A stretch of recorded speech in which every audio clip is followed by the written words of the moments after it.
आज आमची लोणावळा शहरात महायुतीच्या प्रचाराची म्हणजे माझ्या स्वतःच्या उमेदवारी जाहीर झाल्यानंतर पहिल्यांदाच लोणावळा शहरामध्ये आज प्रचार रॅली होती आणि त्या रॅलीच्या निमित्तानं आम्ही सर्व शहरामध्ये वेगळ्या भागात आज आम्ही सर्व पदाधिकारी आणि महायुतीचे सर्व नेते मंडळी एकत्रितपणानं मोठ्या संख्येनं या शहरामध्ये आज उत्स्फूर्तपणे जनता देखील प्रतिसाद घेऊन रस्त्यावरती उतरून आम्ही रॅलीमध्ये आयोजन करून फिरतोय, जनतेचे आशीर्वाद घेतोय आणि हे होत असताना कायदेशीरपणाने आम्ही देखील सर्व परवानग्या घेतलेल्या आहेत।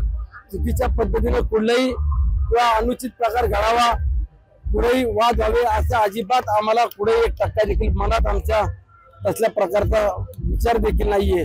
परंतु काही मंडळी जर त्या ठिकाणी येऊन जाणीवपूर्वक थांबत असतील, आम्ही रॅली घेऊन जाताना दुसऱ्या बाजूला घेऊन गेलो, तो 1.5 तास होऊन गेलो तरी ते मंडळी तिथंच उभे होते।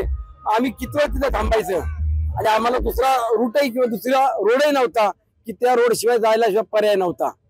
मग आम्ही किती वेळ त्या ठिकाणी थांबायचं हा देखील निवडणूक आयोगाने किंवा पोलीस यंत्रणेनं विचार करायला पाहिजे होता आणि योग्य तो पर्याय किंवा योग्य तो मार्ग त्यांनी काढायला हवा होता। खरं तर आता बाळा भेगडेंनी तुमच्यावरती जे आहे ते गुन्हा दाखल करण्याची निवडणूक आयोगाकडे मागणी केलेली आहे।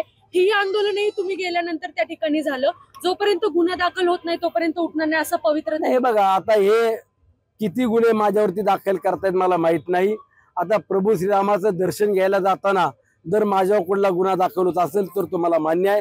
मी आता विश्वरत्न डॉक्टर बाबासाहेब आंबेडकरांचं दर्शन घ्यायला प्रत्येक विहारामध्ये जातो, तिथं गेलो म्हणून तरी तुम्ही गुन्हा दाखल करत असाल तर तुम्हाला मान्य आहे। शेवटी जर या देशाचं संविधान ज्यांनी आज वाचवलं, ज्यांनी संविधान लिहिलं, तिथल्या महापुरुषांची दर्शन घ्यायला किंवा नतमस्तक व्हायला जात असेल आणि जर तुम्ही गुन्हे दाखल करणार असेल किंवा आपण प्रभू रामाचं दर्शन घेत असेल, छत्रपती शिवाजी महाराजांचं दर्शन घ्यायला जातो आणि तुम्ही गुन्हे दाखल करायचे असेल तर जरूर करा। माझी त्या गुन्ह्याच्या बाबतीत सामोरे जायला तयारी आहे।